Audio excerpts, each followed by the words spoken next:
Hey everybody, it's Busted Strategies number 48. Back to the premiere hunt, premiere midnight hunt drafts. Let's see what shows up here.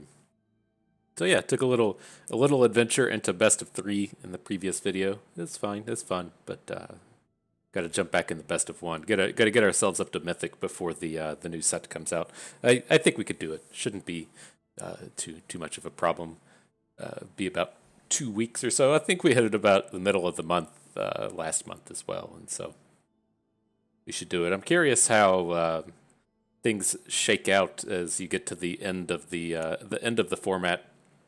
You know, people just don't care as much about it. It's kind of old. You know, it's having been out for 6 weeks or so. People not wanting to play the draft format as much. I'm curious how it if just the people that really enjoy the format and really enjoy limited or who's here or how it goes. But that was one of kind of the nice things about Runeterra was as well as little as the format changed as far as keeping the buckets up to date and everything. At least there were new cards coming out quite frequently. Okay, well, this is a pretty easy pick in Dennick. He is one of the premier Disturb units. It's kind of interesting seeing Dennick show up as like in the previous draft we had with the choice between Lisa and Orzhov card drawer, whatever, morbid opportunist. And kind of getting punished for going for the higher quality play in Lisa as opposed to the slightly weaker but more general opportunist. But as far as Dennick goes, there's no cards here matching his quality. I mean, there's the only removal being a play with fire. We aren't looking to start with red. And then there's just nothing else in terms of Esper cards that are quite that good. Of course, the things we always like to note in this pack, there is a Festival Crasher. It's a little unfortunate to see that here when we're trying to take a Dennick, but there's not too much we can do about it. Ideally, out of this pack, I think we would be happy if we were just able to wheel a Consider. Consider or Morning Patrol. Both of these are fillery kind of cards, but they play well with Disturb, and we're pretty heavily incentivized to draft Disturb here. Okay, well, that's an interesting pack. I mean, it's just all around pretty weak, right? No telling what opponent took out of this, or I should say, person to our right. They, just a land and then a bad set of uncommons, and so it's not surprising to see just something missing out of here. Given the number of black cards, I don't know how the collating works anymore, but be less inclined to think that it would be something like a Defense Trade or an Eaten Alive, but really no way to tell. I'm just going to go with the Revenge of the Drowned. It's the best Esper card out of these packs. Also worth noting a second Festival Crasher in here, but I think it's a fairly easy Revenge of the Drowned. We could look towards a Blood Thief, but again, we're pretty heavily incentivized to play blue-white here. Okay, and interesting. Things kind of fix themselves a little bit. Yeah, there's a lot of high quality cards here. I think we're probably too late in the draft to suspect we would ever wheel an Esper card. Like if this was pack one, we might be able to get a Faithful Mending back, but I really don't suspect that's what's going to happen here. We're going to see the likes of these green cards and maybe an Arrogant Outlaw, maybe a Thraben Exorcism, Abandon the Post. These are the kind of cards that would be coming back. And we're just going to go with the Overwhelmed Archivist here. He has Disturb. He plays fantastically within the Disturb deck. Just all around really high quality card. I like that we are kind of stacking up on blue. In the event that we do just branch out from blue-white into another color, we could potentially get the 9th, 10th pick Festival Crashers, 11th pick Abandon the Post, and so it wouldn't be that upsetting to be kind of set up for blue-red here. But again, the way we really like to draft these is we want an Esper color if it appears to be open. Those are the really kind of like high-quality decks to be in. I think Disturb and Blue-Black are the two best decks in the format. But in the event that we start out in some of these colors and then we're able to wheel either red or green cards, it gives us a nice kind of pivot point. So here, this is where the blue-white cards are kind of starting to dry up. I'm looking just towards Shipwreck Sifters here. Again, the Candlegrove Witch is stronger than the Sifters, but I still think we're pretty on track to be drafting Disturb with our 2 Disturb cards now into the Sifters. The strongest card in the pack here would be a Lunar Frenzy, but I think the Sifters are on theme and good enough to avoid just diving into red. Okay, well it continues, huh? These red cards, the red is just clearly open here. But this is where we have to like come in and really make a decision: is do we want to take something mediocre like Morning Patrol, or are we going to just dive in on red? And it's like it's tough. Like Lunar Frenzy is better. I don't know if I think it's better than like Midnight Lightning Bolt, but Midnight Lightning Bolt's usually the one that we're looking for as kind of the indicator of red being open. I would just say red's open at this point, but I'm still going to stay on track and on plan with the Disturb. We haven't seen the hard cuts into blue white yet. I mean, we're still just getting high quality cards for our deck. Still just getting upgrades with Geistwave, but I would really suspect that like after this pack, we're probably gonna have to look to branch away from blue white. The cards are just gonna dry up. But Flame Channeler's another powerful looking card, but Geistwave is exceptionally good in Disturb. Okay. So pick 7, Shadowbee Sighting. Again, this is the green portion of the draft being open, but I think we'll stay away from that today. We're either looking towards the Vivisection, the Homestead Courage, or the Unblinking Observer, and I think we like our curve is at least good enough at this point to where we don't have to go out of our way to take the Unblinking Observers. So I'm kind of looking towards Homestead Courage. It doesn't play fantastically in these Disturb decks. I think maybe we'll just go for the Vivisection here. It's a reasonable play in these decks that have a lot of very sacrificable units. Okay. Good old pick 8 Shipwreck Sifters. Looks good to me. Ooh, what a win! Both the Morning Patrol and the Consider coming back without the Festival Crashers in the pack. I'm glad we didn't try to go all in on this one. We got pretty lucky with how this played out. And as far as these are concerned, I usually prefer the actual units like Morning Patrol as opposed to the kind of filler card advantage-y kind of things like the Consider. So I'm going to go with the Patrol here. With this, I'm fine enough to pick up a Blessed Defiance. Not a huge fan of Cathar's Call unless we're playing the white-black sacrifice deck. Okay, got a Thraben Exorcism for the sideboard. Never going to play that, but we'll at least take the on-color cards out of the pack before we get there. And that was wild. None of those red cards actually tabled. Somebody just decided to go in before they came back to us. They'll perhaps get an Angel Fire Ignition for their Gusto. But with this, we got the Covetous Castaway. He is really ideal in these Disturb kind of decks. It's very easy to find a deck to where the Covetous Castaway doesn't fit in. It can be an extremely bad draw late in the game, right? On turn 6, you don't really want to be drawing a 1/3 mini horned turtle unless you have ways to discard it or kill it off. And the Disturb decks, at least the Disturb deck we are starting to assemble here, can kind of do it all. We can discard it with the Shipwreck Sifters. We have the sacrifice cards in Vivisection. We might get some of the self-mill cards along the way. The Covetous Castaway should be fantastic here. And then ideally out of this pack, we'll wheel something like the Bait Hook Angler or the Party Captain. Okay. Oh, good. Okay, I immediately tunneled in on the Odric's Outrider and was like, these dudes can play okay here, but we're getting a Devoted Graphkeeper out of this pack. One of the super clicked that one. That was a little too fast, but one of the better gold cards in the set. And so interesting in this one, I don't think I really want to go in on Phantom Carriage. I like it in some decks, but our curve already looks really good, and I don't feel like we're really hurting for closers. I think the thing that we're hurting for at this stage is having things to interact, and so I'm looking towards this Startle. If we kind of get these cards sorted out a little bit, like our curve looks very good. Tons of 2s, tons of 3s, nothing else really going on. But our bounce package is looking kind of okay. I just want to have something that lets us interact in combat a little bit better. And then maybe we'll wheel a Veteran or a Soulgriff Guide. Not cards that I'm super excited to be playing, but they have a place in decks like these. All right, so here I'm going to. We have the choice between the party captain or the flip the switch. I don't think we need any more morning patrols. I don't usually like playing more than like four or five 3-drops, and we've already got 3. So we're looking pretty good in those terms. So it's either do we want the interactive card and flip the switch, or do we want the party captain? And I'm just kind of leaning towards the party captain here. He plays. We're kind of looking like more of an aggressive deck, and I think he plays quite nicely in this style. Ooh, there's a gift and an organ hoarder, though. Very nice. How many cards are in? 1, 2, 3, 4, 5, 6, 7, 8. I can't remember if it's always 8 across the top, so only 2 cards coming back. Probably not getting anything else out of this, but 5th pick organ hoarder is quite a good deal. Okay, we'll pick up our first trapper.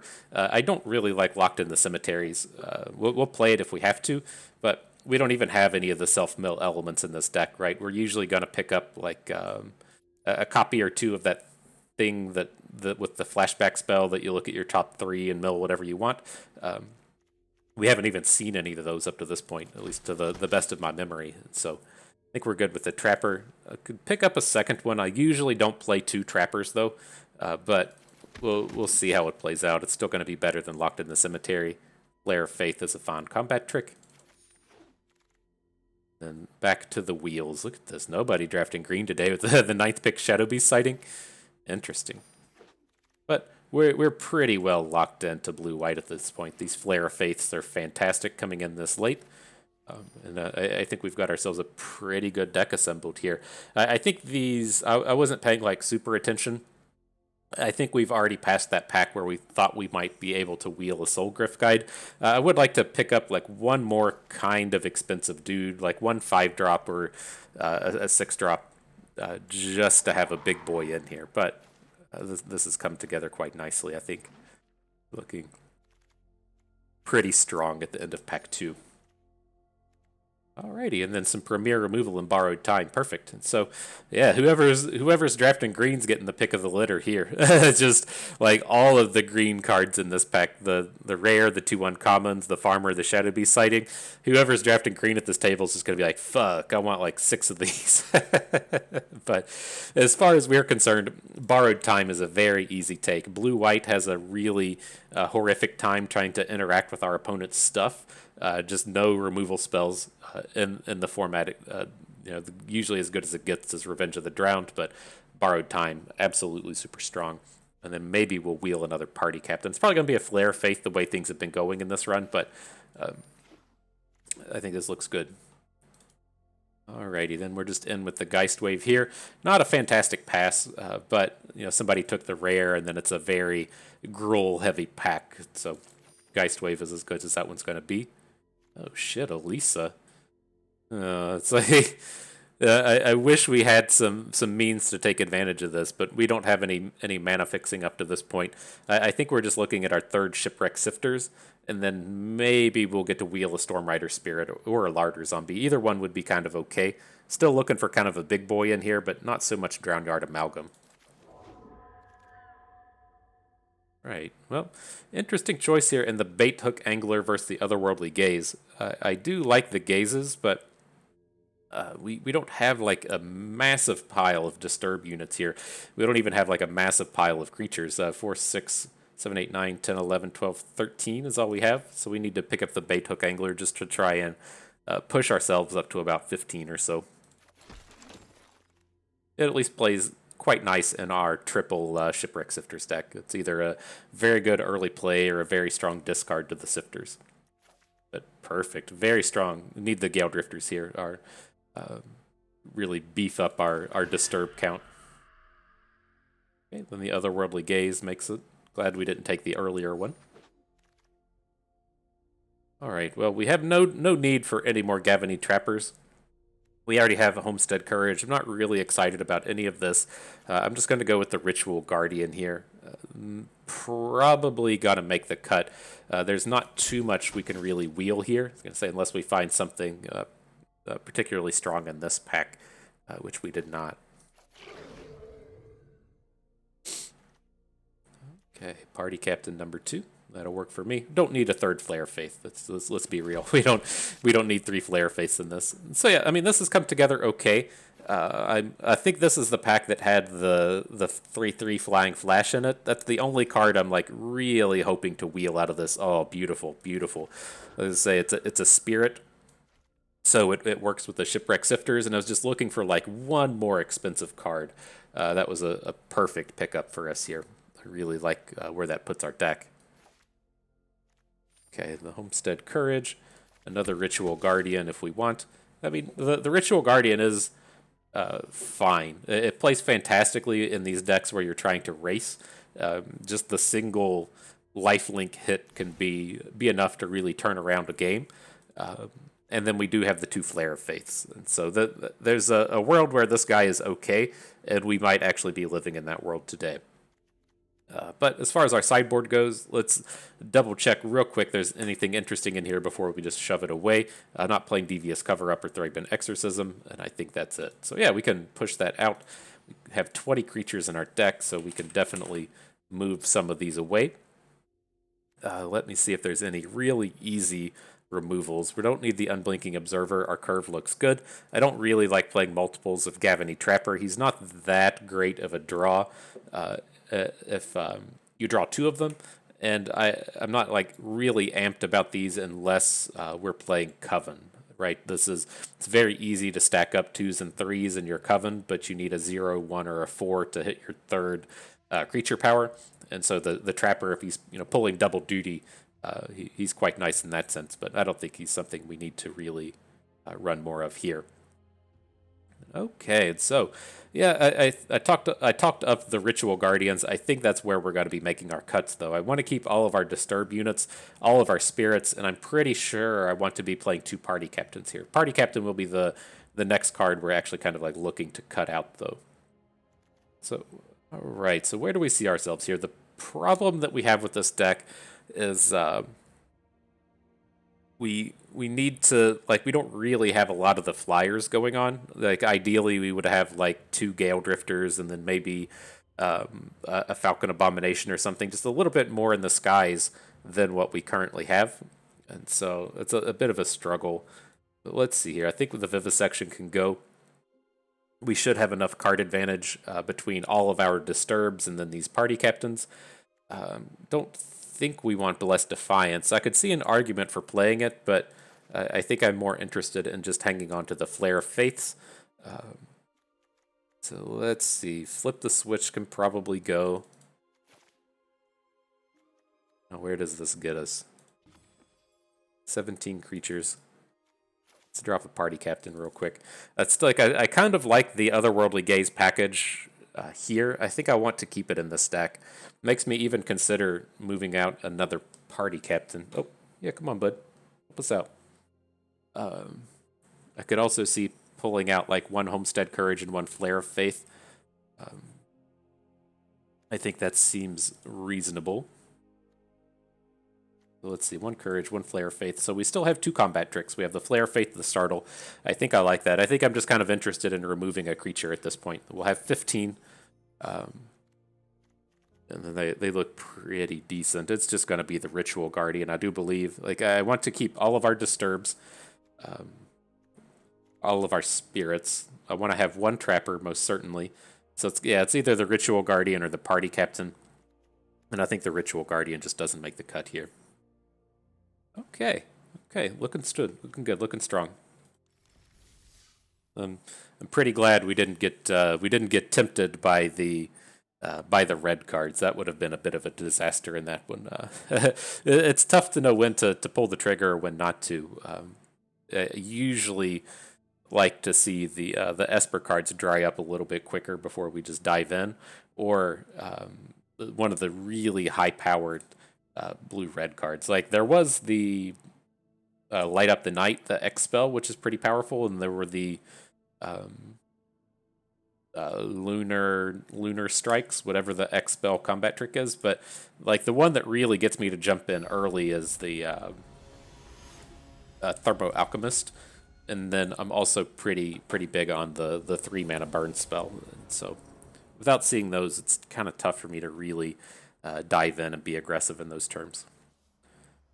All right, well, this will be fine. It's a little awkward because we're going to want to discard the Morning Patrol to the Shipwreck Sifters. I don't really like putting down 1/2 Shipwreck Sifters, even when we're getting minor value out of discarding like a Homestead Courage. And so hopefully we'll hit a 2 or a 3 with our 3 draws before the third turn.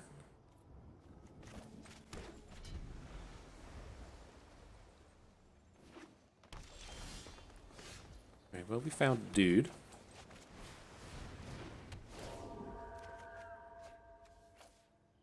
Still want to discard the Morning Patrol, even though we picked up a land. I think this is fine.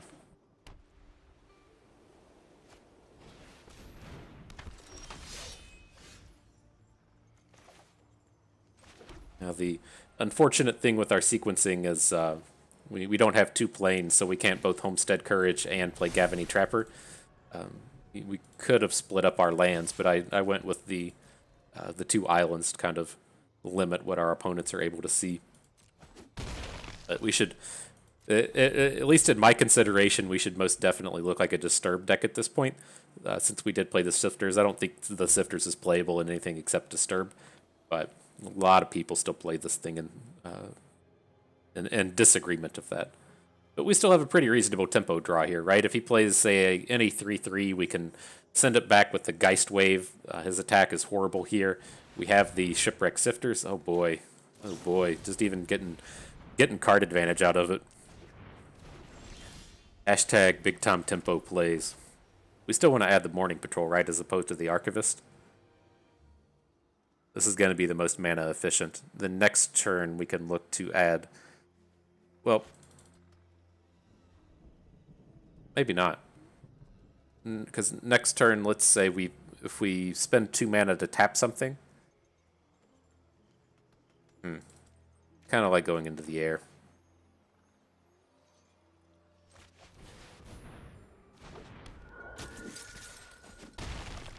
Like we could still make big plays if they say like they run away from the Harvest-Tide Sentry and then say like play a land and a Shadow Beast sighting. We still have like the Homestead Courage into the Archivist, potentially into the Trapper next turn. I think it's fine. We just lose out on a bit of interactivity.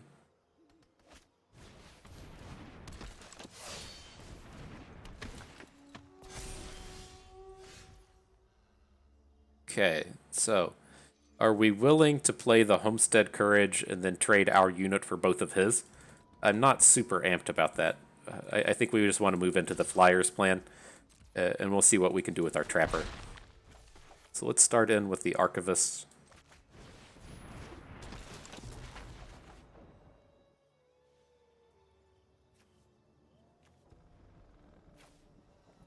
Okay. And we still get to play all of our cards.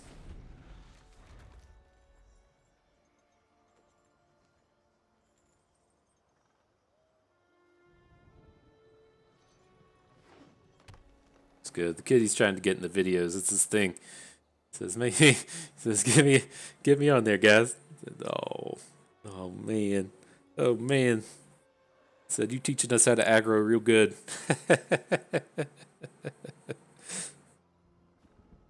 Top-notch kitty right here. It's sad. I don't know how much truth there was in the article. I think I've mentioned it before, but apparently the adoption rate of black kitties has plummeted because they don't film well for Instagram. And say, oh, it's super sad. He's such a delightful little fella. Too bad you don't show up on Instagram good. All right, what can we do here? Let's get off the Graph Keeper and the Island. Draw the Geist Wave. It's going to be quite powerful here. Don't feel like we need to like be super aggressive with this though. Like, let's just come in with the Apparition. He doesn't have plays. We can bring back the Graph Keeper, and then just start trying to tap stuff on his turn.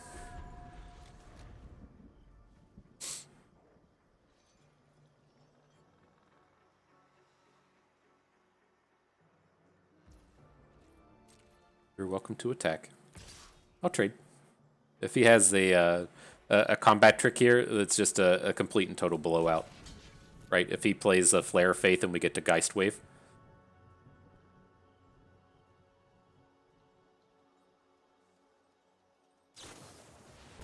Yep. Get that out of here.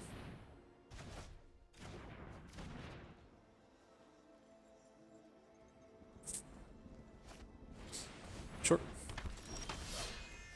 Re-lethal. 3, 6, 7, 8. Nope, a little bit short. I don't feel a lot of need to play any of our removal spells here. I think we're pretty safe to just go ahead and play a Homestead Courage. Then we can still tap something and play Otherworldly Gaze on their turn.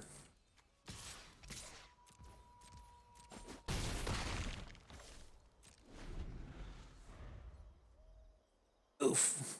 Looking good, looking good.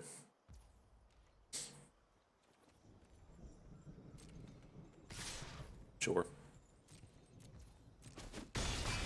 Getting the GG.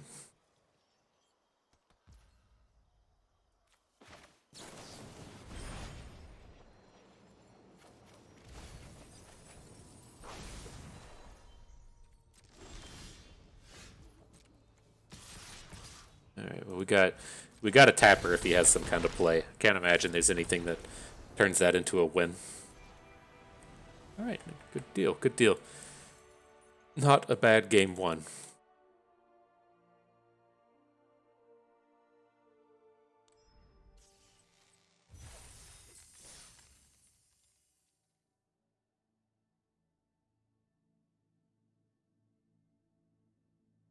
And so yeah, and in other exciting news, I'm pretty sure I'm gonna stream on the day that Crimson Vows are released. I think that's a Friday. Might also look to stream a bit on the Saturday and the Sunday. I'm not real confident I'd be able to cover all of that, but I know definitely with the Friday, we'll get a few hours on the old Twitch.tv, and then we'll see for Saturday and Sunday. I'm not real sure with those. But yeah, may be able to stream here in a couple days as well on this upcoming Saturday, Sunday. Not convinced that I'll have the time to do that, but I'd like to start getting in a little bit more Twitch.tv time instead of being on YouTube. It's a little tough for me to get a regular schedule, though. It's easy enough for me to get the regular schedule on YouTube, but not so much with Twitch. But all right, so we're definitely making a play here. I'm leaning towards just playing the Shipwreck Sifters. It seems like it's probably going to be the better choice against whatever this black-red deck is doing. Just having the Meteor unit on board tends to be quite good against these decks. A lot of 2/2s coming out of black-red.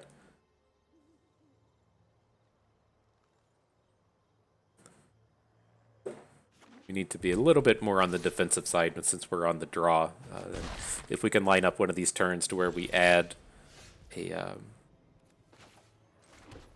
a spell and the Graph Keeper, that'll be quite nice.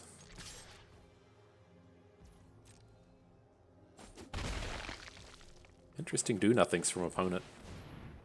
I wonder if they're playing 3 colors and Swamp was their off color. No way, they're playing Vampire Interloper. No way that's the case.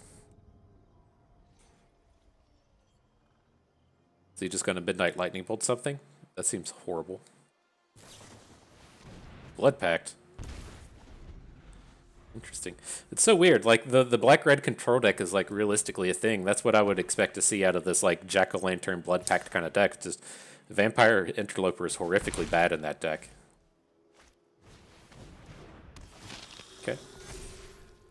Here come the aggressive bros.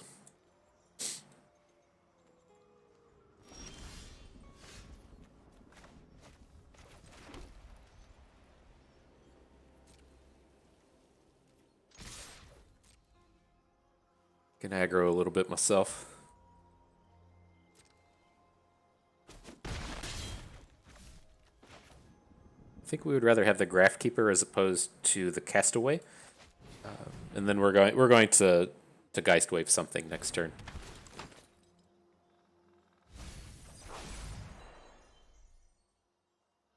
Bait Hook Angler is actually a pretty big hit. It lets us tap something and play a borrowed time. When he enters the battlefield, whatever, okay. And then as long as opponent lost life, each other vampire you control enters with a 1/1. Okay. Just trying to decide who we want to bounce next turn. We're 100% going to bounce something next turn. Just deciding if we want it to be the Interloper or the Socialite. And it's probably just going to be the Interloper. Well, it's tough. You prevent a point of damage that way, but it's much easier just to bring back onto the board. And each other vampire you control. Yeah, we're probably stuck just sending back the Interloper.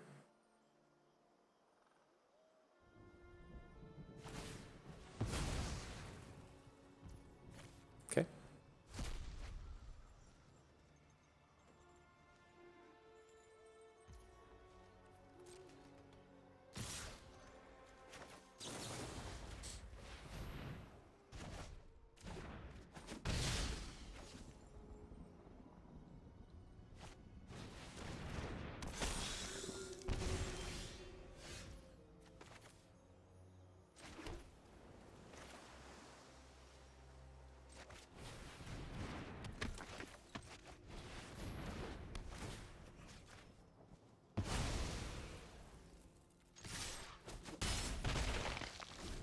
Alright, let's keep that aggro thing going.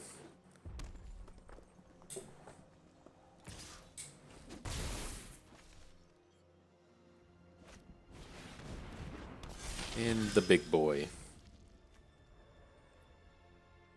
This is slightly awkward. Let's lead off with the Sifters, and then we can just discard whatever we draw if it comes down to it. But we definitely want to be playing a land and a Revenge of the Drowned this turn. Yeah, unfortunate to see you go Organ Hoarder, but this Dread Knight has to come off the board.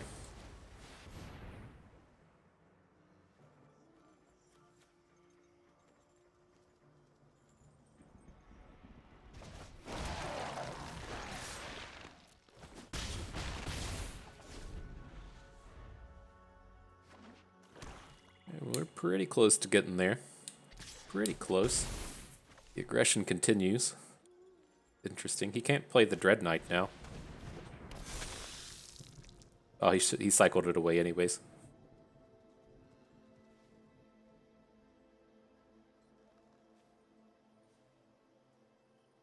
But we have 2 flashbacks we can play next turn. I guess 2 Disturbs, I should say. Ugh, that's gross. Make that 1. Graveyard Trespasser's mega annoying.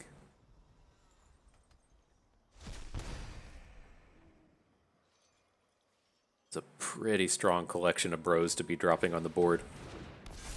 We just fell fairly far behind.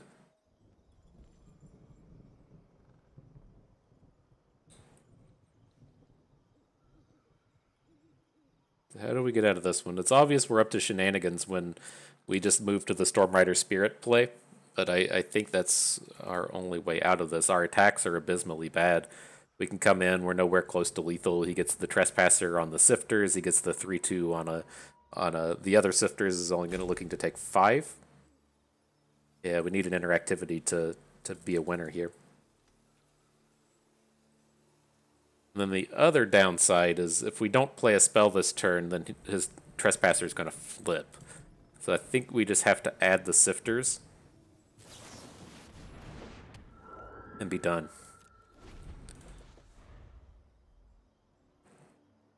Oh, man, seems like we were so close to winning. I wonder if we're just like a touch too aggressive.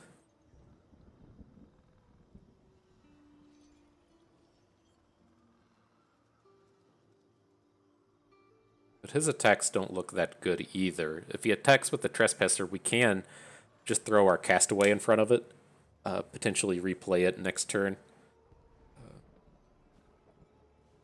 He has to be very careful with his attacks or we can just blow him out on the way back.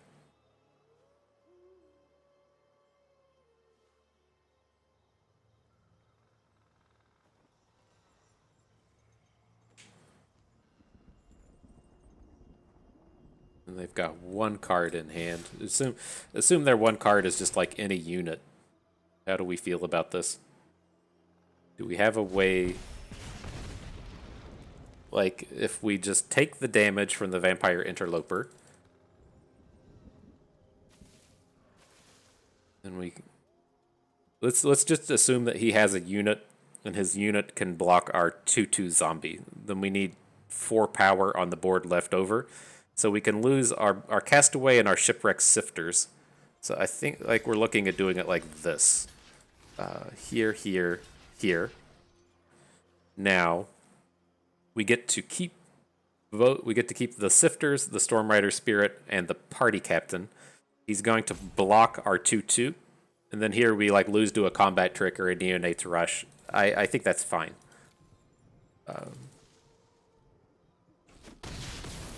We beat what is his way more common play in just having like a creature, any creature.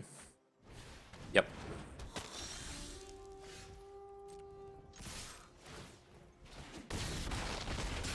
Nice.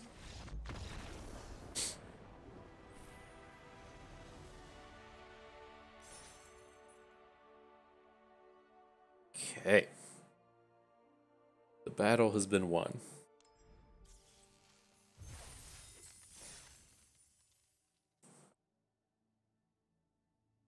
Whew.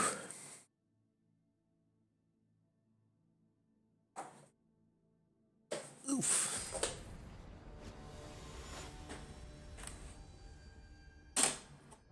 Espresso bot. We play against this guy all the time. He enjoys drafting. Alright, so if we had an island, we could keep this. I don't think we can keep this with just planes. Especially on the play. Alright, send it back. Better. Keep the 6. I think we ship off the Startle. I definitely want to keep all of the land here and the interactivity. Could look to get rid of Organ Hoarder, but yeah. Seems a little bit too powerful.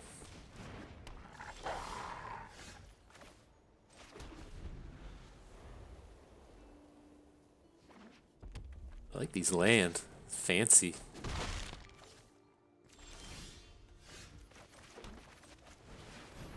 Interesting. They have no... They didn't play a 2, but they also didn't pump the wolf.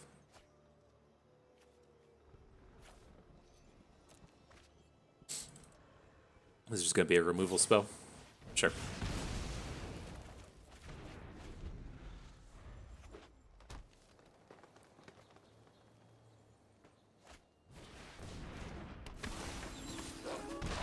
That card art is mega annoying. I don't like how this Harvest Tide Infiltrator looks.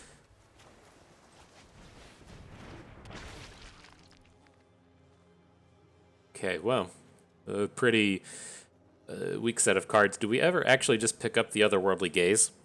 I think that's fine. It's like I kind of like to continue on with our curve, but we're gonna have to like keep playing spells on our turn because of these werewolves. Can't let it flip to night. If we have to trade for a combat trick, it's fine.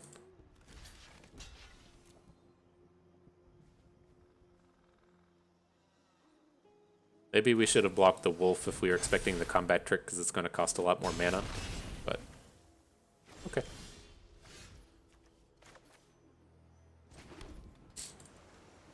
So would we rather just Revenge of the Drowned, or would we rather Borrowed Time? I think I want to Revenge of the Drowned this one.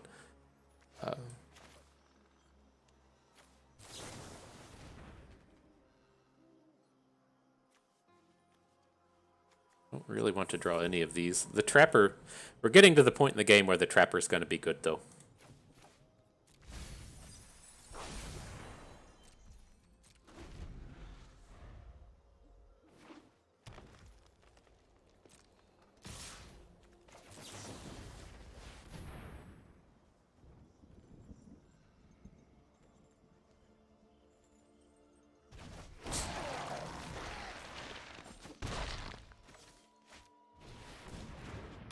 Okay.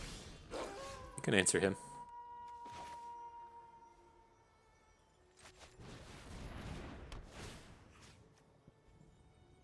Sure you want to target, yes.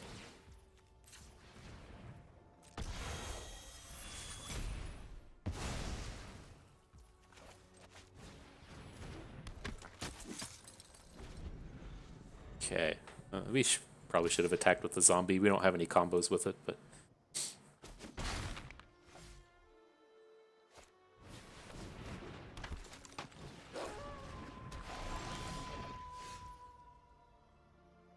Interesting. Like, I think I'm pretty good with just discarding the Storm Rider Spirit. It's a little bit expensive given the cards that we have in our hand, and we're going to have to start paying the Gavany Trapper tax.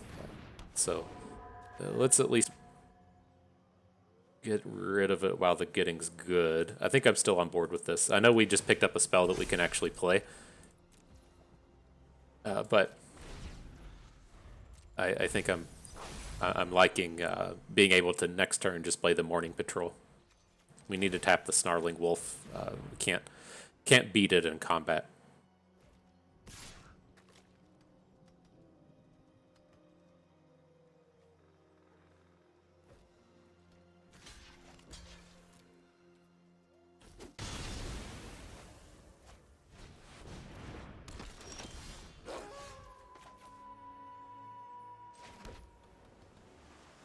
The Brigand, slightly annoying. we don't have good answers to this board. So let's get the Archivist down.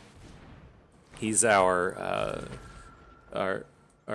digging helper here.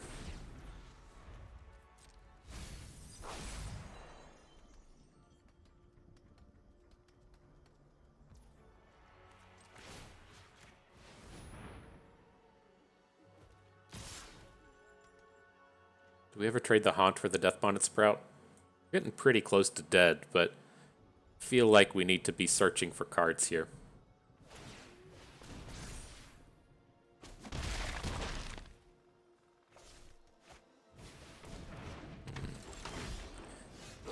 We just got pretty overwhelmed.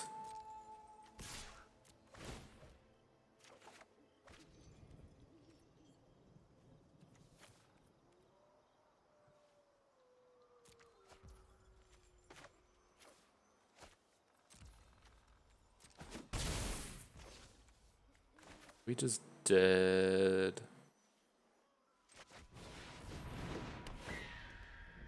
yeah, we're just dead. Okay. A little bit too slow. That Defend the Celestos was pretty brutal.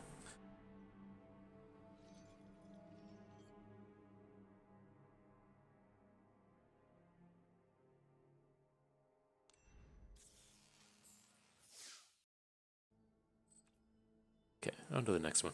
Yeah, a little too slow there.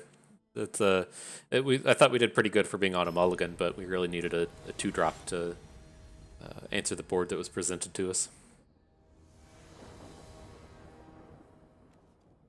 Alright, what do we got here?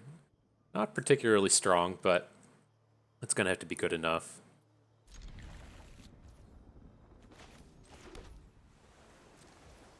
See if we can't push a spirit to the top of our deck so that we can have a good discard with the Sifters. Nope. So that's kind of a conundrum here, right? And that these are some pretty high quality cards that we're going to be discarding, but our hand kind of sucks. This is certainly not an easier one. I think we just get rid of everything here. It's a real pain to be getting rid of Organ Hoarders, but maybe that's what we keep. We draw the Organ Hoarder, and then if we just have to discard a Homestead Courage here, it's not completely the end of the world. I guess question number 2 is, what do we think about just flashing back this Otherworldly Gaze and trying to Shipwreck Sifters next turn? I think I actually like that a lot. Let's just move on and try and get the reasonably sized unit on the board. Okay.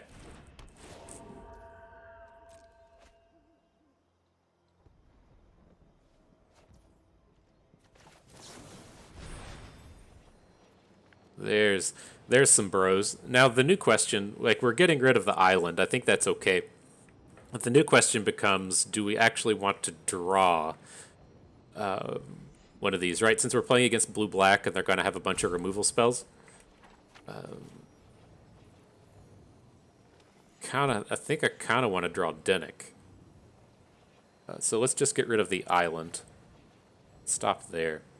Then we're going to look to play Shipwreck Sifters and discard the Graph Keeper.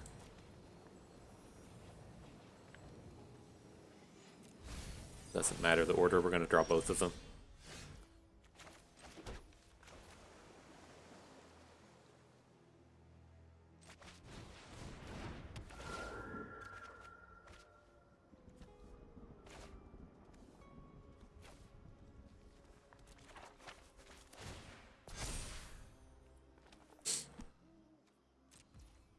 And the downside here is we don't have the 4th land to also add Dennick to the board. It's a little unfortunate. I mean, oh, fuck me. So many Graveyard Trespassers today.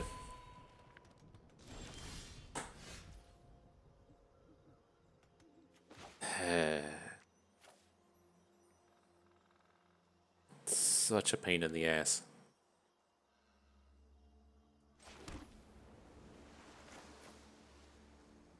We just have to move to the Organ Hoarder. It's like, I kind of want to Homestead Courage it, but I don't want to just lose the flashback spell to the Trespasser.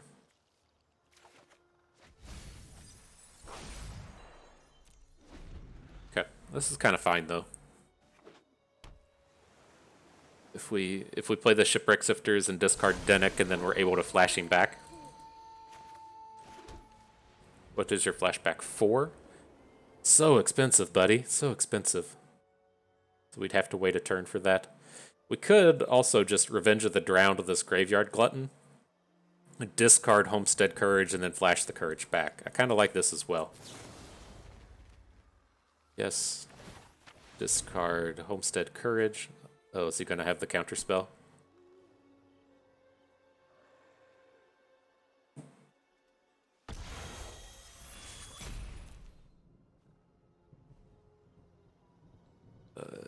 He's lining up to do something. He started highlighting stuff.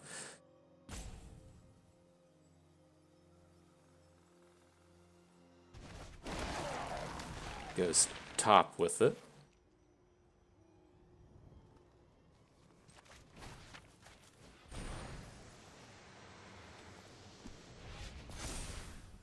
What's he lining up here? I mean, he's got something. What's like a Nebelgast? Would that be the new one? That's serviceable.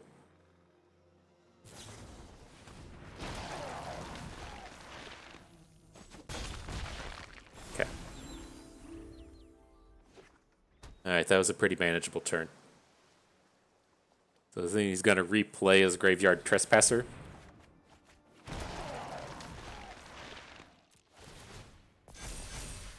give me all them tokens from the spirits. Is he going to land Trespasses? Oh, if he doesn't have the land here, it's so good for us. Okay. That was a decent recovery, I guess.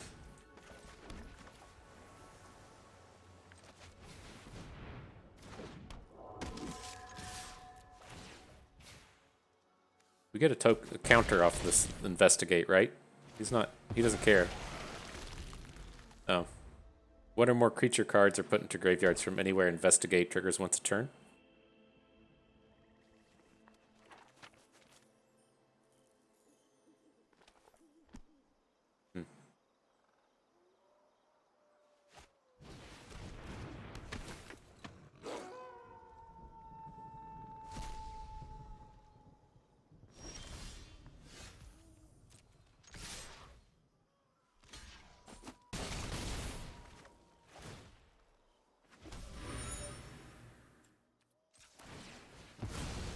What you got for us, deck?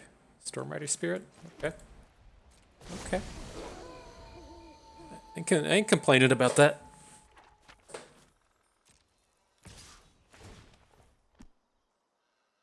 Oh, we should have played that, right, to keep the glutton from flipping.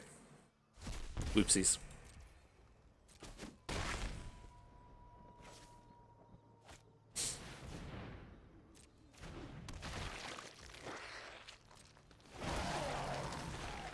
And how close is he to lethal next turn? He's got 4, 10, 13. Okay. He has to block our Organ Hoarder.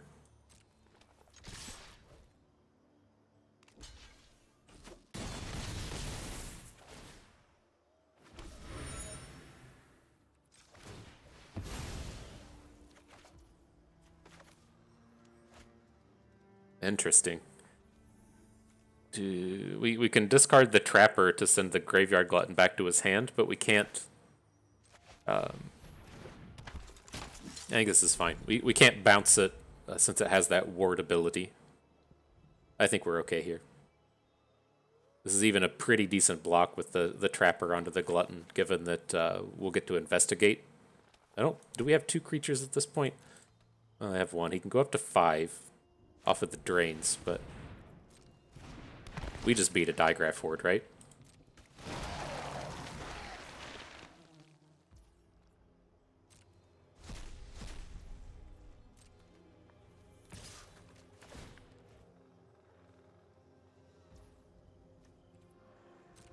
So what is this? If he has like a bounce spell, would that be his only out?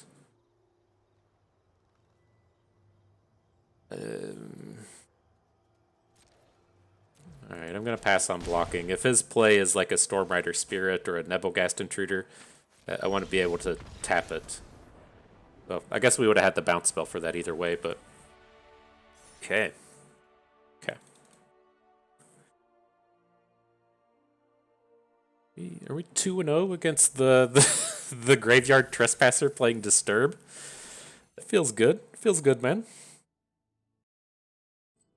Right, feels good, man. Yeah, you gotta slap on the base, man. Oh, I love it. Slap on the base, man. Sound like a leprechaun. It's from esteemed film. I love you, man. It's quite good. Quite good. Paul Rudd, Jason Siegel, Rashida Jones. I think there's one more. Veronica Mars. She would have been the other one. No, Veronica Mars wasn't in that one. She was in Forgetting Sarah Marshall. She was Sarah Marshall. But all right. So it all comes together. I've been watching through Veronica Mars, and Paul Rudd was on it last night. Anyways, back to the action. This hand we have to mulligan away. Even if we draw planes, it's not a particularly good hand. Opponent took one as well. Keep it fair. I appreciate it. And we got to keep this one. I think we keep it and then just get rid of an island. We're looking to actually keep planes on top of our deck for this otherworldly gaze. And so if we're looking to keep land on our deck, I don't really want to hold the planes in hand. Or hold the third island in hand. Okay.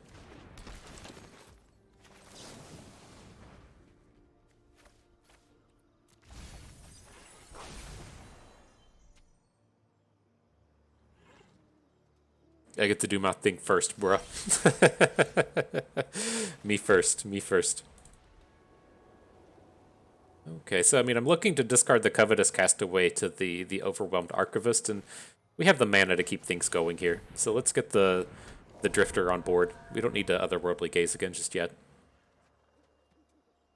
He is playing green-white, so there is a world where we do want this Castaway on board, but I think this is fine. Fine to discard.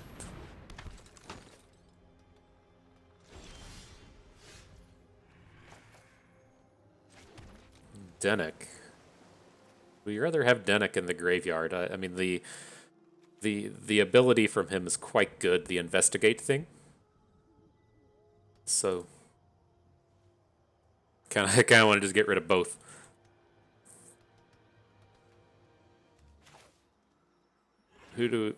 For reals though, who do we end up discarding here? Because we can't try and just get Dennick into combat to where getting the Castaway into combat isn't that good. God, we just picked up everybody. All the friends just showed up to the party. Yeah, let's get rid of the Castaway.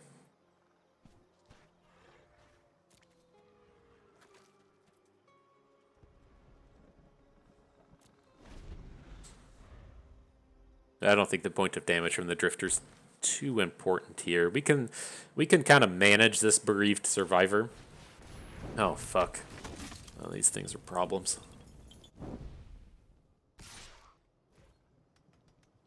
Dual craft trainers is something we can't beat with a hand like this. No blocks.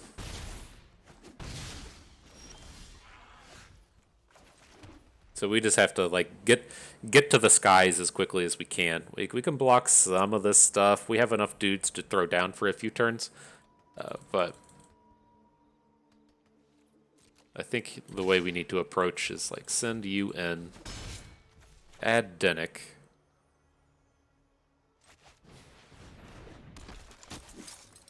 Do we just take another 4-hit? I guess that's a legitimate thing to do. My worry, though, is that he's going to flip this ambitious farmhand next turn, right? He can put the Coven onto the farmhand and then flip the farmhand after the fact. And we're never beating a 3/3 lifelinking double striker. And so if we do, though, get the Geist Wave onto a flipped farmhand, we're back in it, boys. The wins can happen from there. We also have the kind of interesting things to where we can use Devoted Graphkeeper and Otherworldly Gaze to tap something on their turn. And then we can also use the Graphkeeper plus Homestead Courage to take down his first striking Dualcraft Trainer on our turn. Okay, here comes the farmhand play.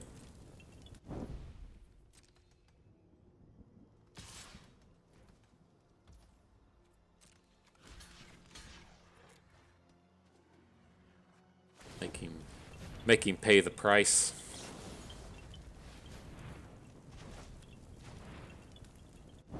Alright, so that has bought us a lot of time. That feels good. Like it when things feel good. Okay. Flare of Faith. Interesting. Okay. Squad.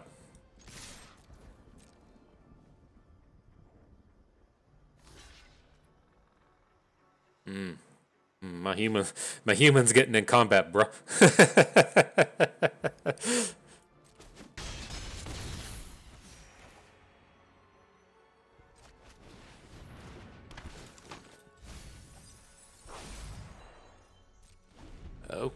Okay, we got all kinds of sweet shit we can do now. All kinds of it. I love my shit to be the sweetest, and so. Alright. You gotta see more and more of these ugly cards. I don't know. Maybe it's just because I'm old and I get nostalgic. I really just like the premiums that have the shiny borders. These ugly ass looking things don't really do it for me. Here we can take a 6 if they just want to bring it in. Okay. So how do we feel now? We have this Flare of Faith, which can deal a bunch of damage if we need to, but like I'm feeling kind of good about using the Flare of Faith to win this combat, and then tapping stuff next turn.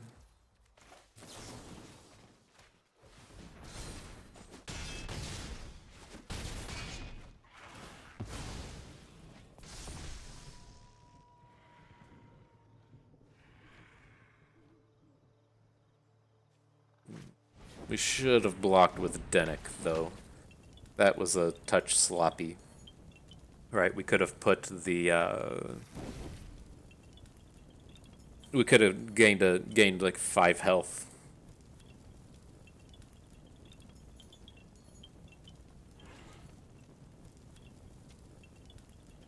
Does this target? So you can't actually Dauntless Avenger anything back. Oh, that guy's on board.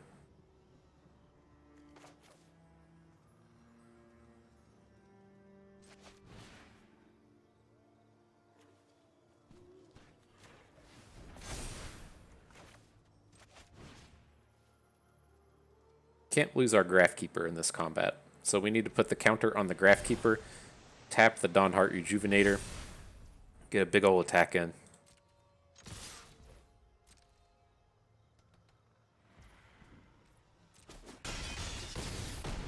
Okay, then we can, again, we can tap something with the otherworldly gaze if we need to. His board isn't that scary, but I'm not really amped about the prospects of this ambitious farmhand doing shit. Once this gives everything hexproof. Probably should have tapped something there, but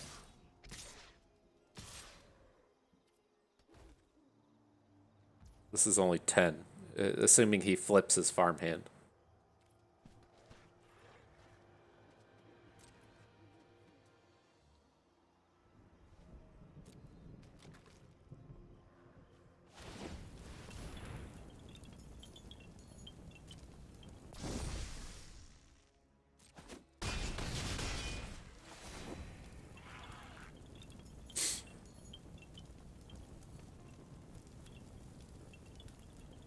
Should we've gotten in with the startle there? I think that might be slightly problematic, but if we tap a dude next turn, we're gonna have to pick up a.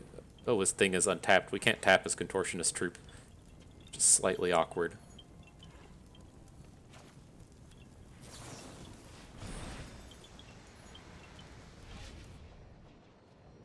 don't want any of that. Get those lands out of here.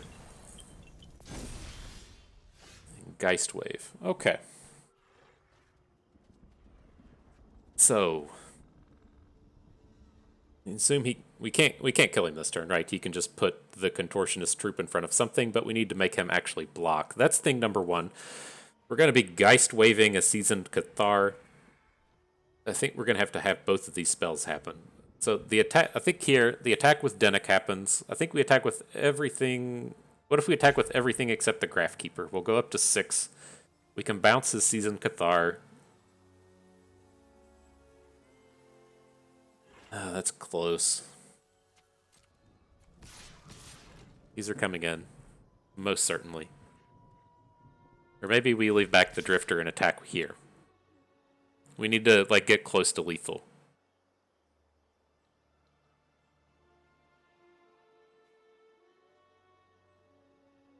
We can bounce 1, we can startle 1. We'll be at 6. We bounce the 4/4.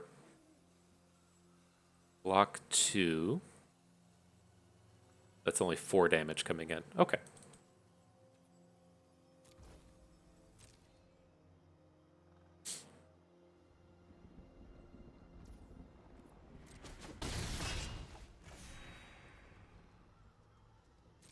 Alright, then double check this does. Your tapped creatures get Death Touch, your untapped creatures get Hexproof. You can pay 1, tap it to untap another creature. Okay.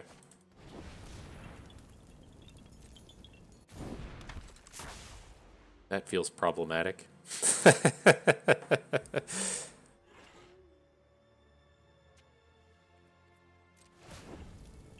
So let's see. Let's see if he attacks with the Sarith Viper Fang. That's what a lot of this is going to come down to.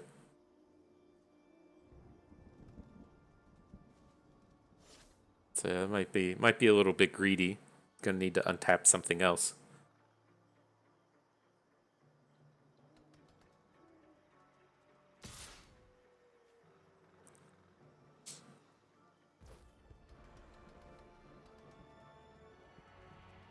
Okay, so are we still good? We say block.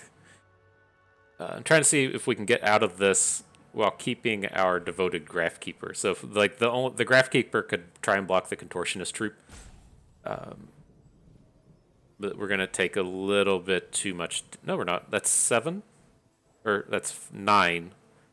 -2 would take it to 7. So we have to actually block a real unit with the Graphkeeper. So blockers here, here.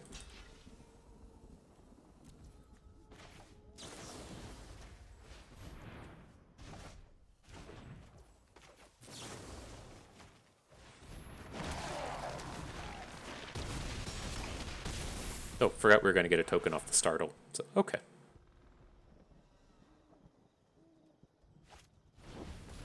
Yep.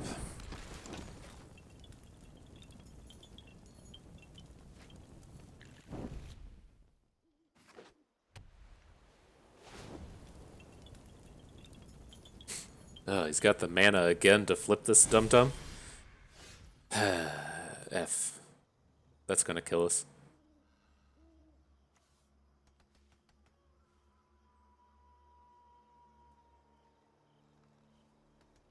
Well, we're not.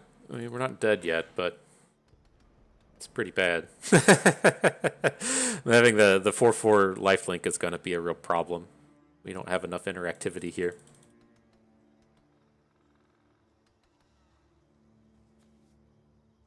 Because if we attack with everything, he can just flip the farmhand here, so none of our attacks are even any good. Okay. I feel like we could have done something differently in that game. We had so many potential taps with the Graphkeeper. I think we fucked something up along the way there. I'd have to go back and watch that game over again. But that feels like a game when they're like, we have that much interactivity and they're that low and we have that many options. I feel like we messed something up in there. I think it was that turn where he played Sarith. I think we should have done something. I don't remember how much mana we had in totality, but I think that was the turn where it went wrong. We should have. I think what we should have done. I think we were planning on tapping his lifelink dude, and I missed the opportunity because he played Sarith. And so I think when Sarith was on the stack, we should have tapped their farmhand, and then that would have given us the damage we needed to win the game. I'm pretty sure that's where it went wrong. And I was just like, oh, they played a dude. Let's click the button. And we should have tapped. I'm pretty sure that was the space where we should have been able to overtake that. Them gaining 3 or 4 health there was too much to overcome.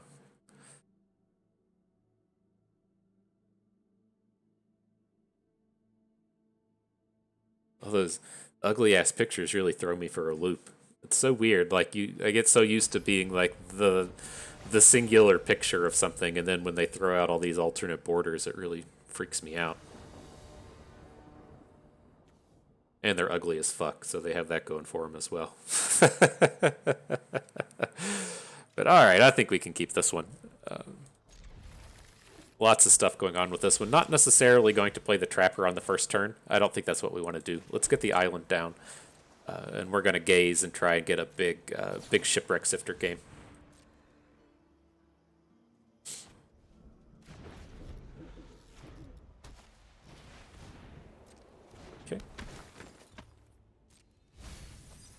He lost his Roost and a Poppet Stitcher. Alright, don't want any of this.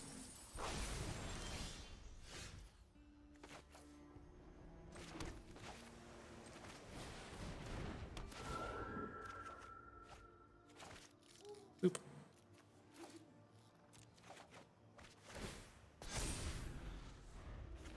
We'll get you on board at some point, Dennick.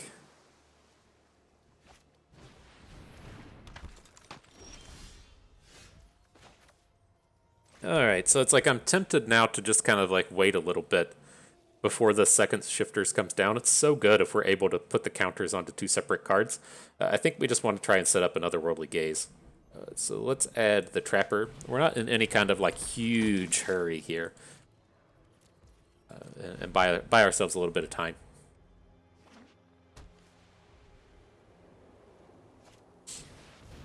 Okay.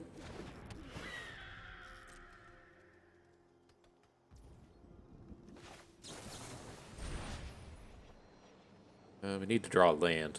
It's a bit unfortunate, but I was really hoping to hit like land and spirit so we could just do everything, but not the case.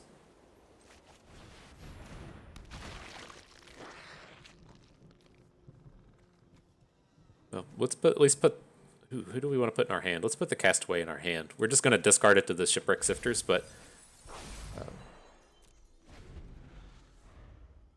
if he has, I don't know, something weird, if he plays a Jack-o'-lantern or something, I don't want him popping off our good cards.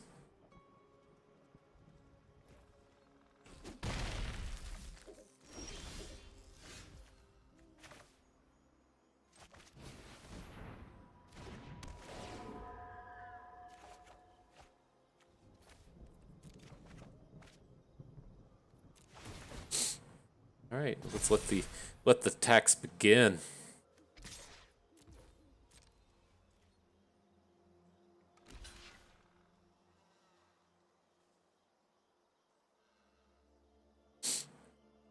That's fine. Feels okay if his only play next turn is just to replay the 3/4 flyer.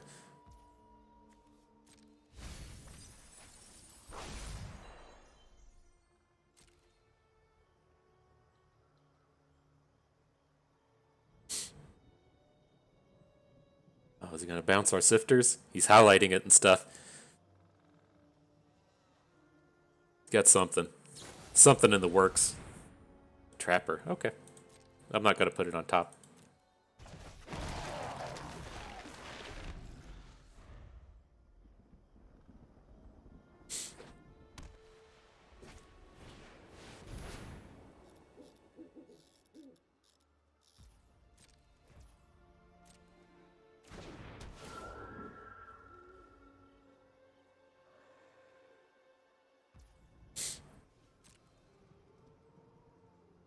Shuffling in all his good cards. Okay,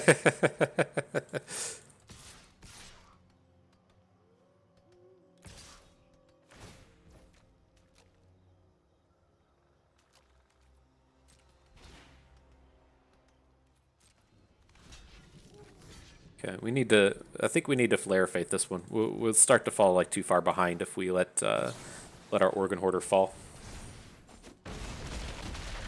Now we have big crackbacks.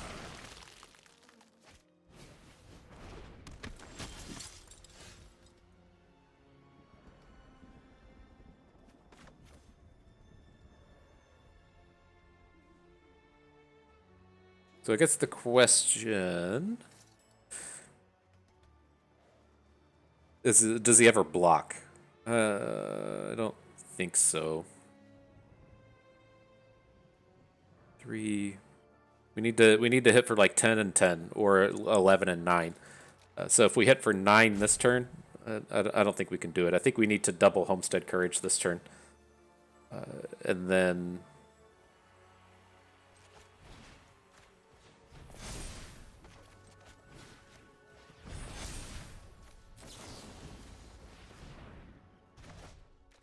Oh, the Castigator's untapped, though. Oops. This is fine.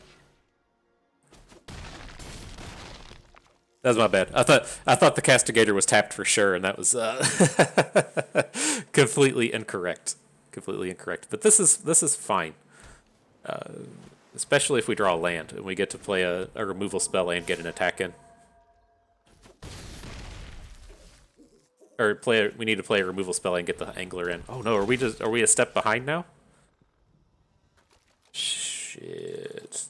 I think this is maybe okay. No, we're gonna lose this game. Oh, that's so good. That's so good. We can potentially win now.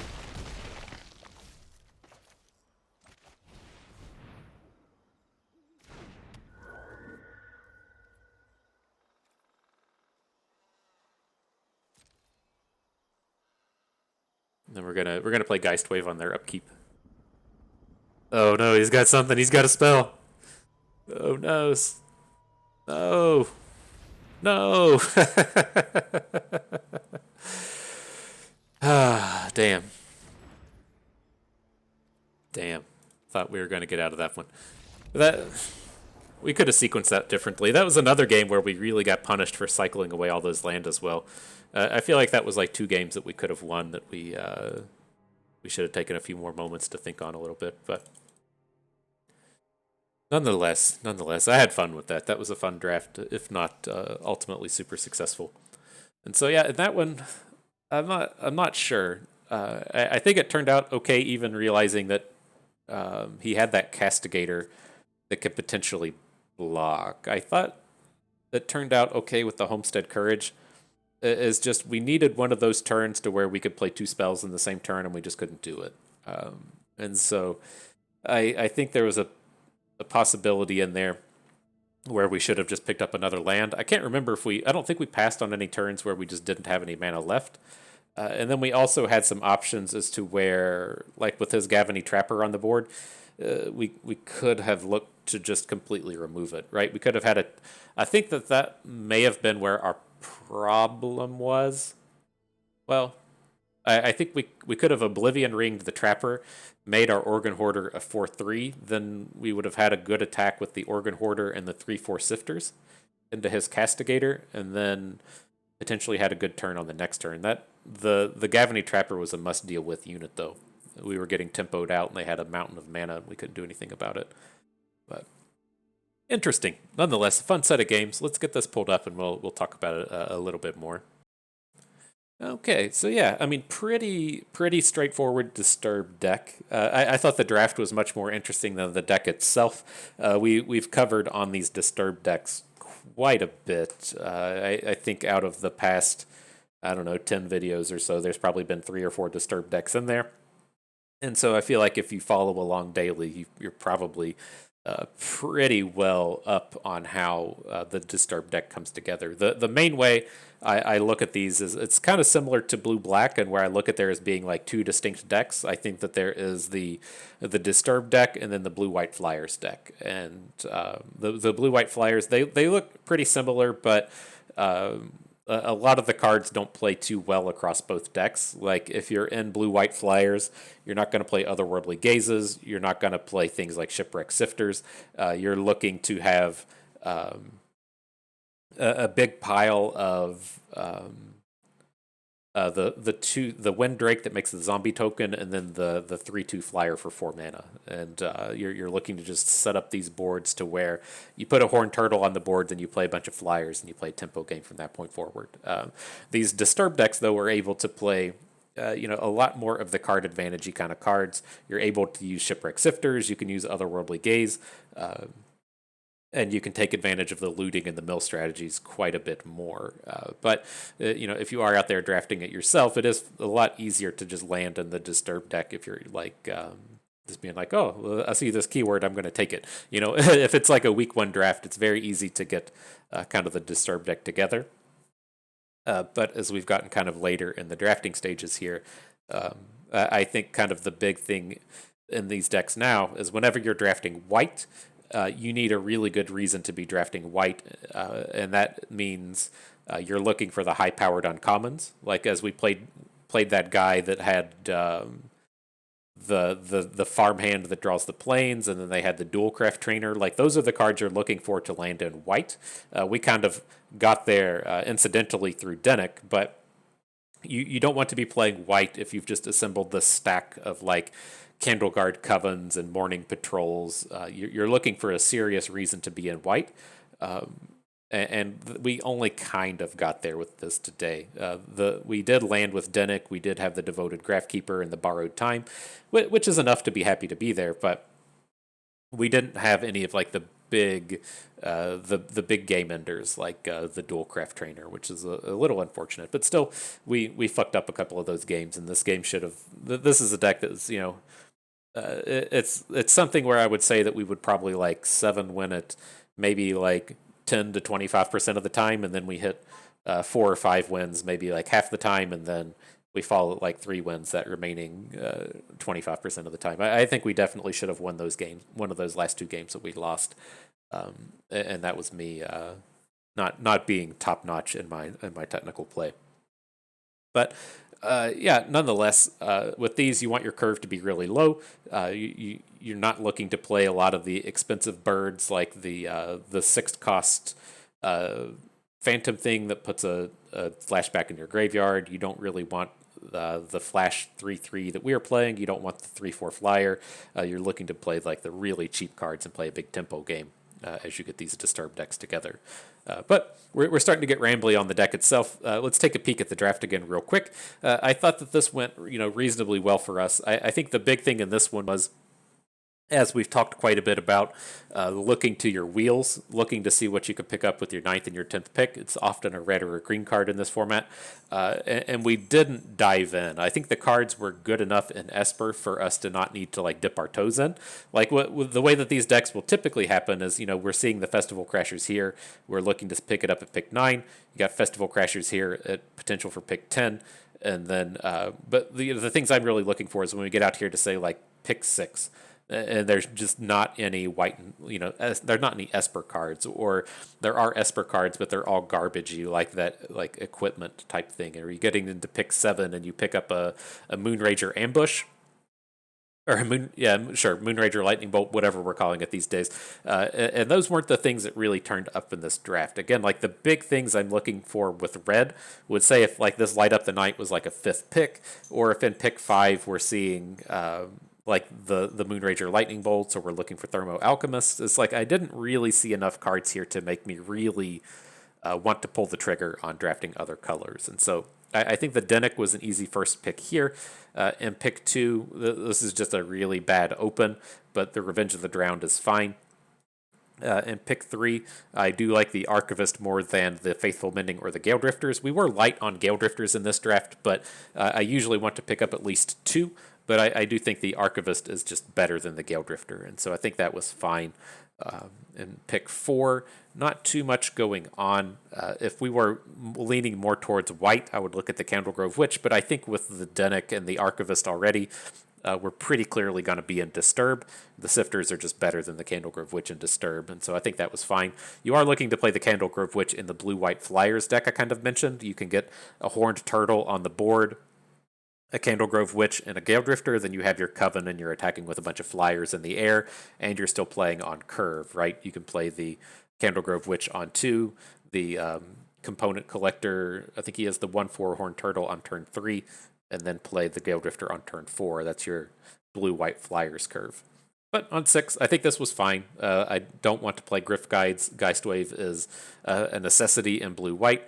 Vivisection we didn't play, but we didn't miss out on anything here. We could have considered taking the Shadow Beast Sighting and looked towards Blue-Green.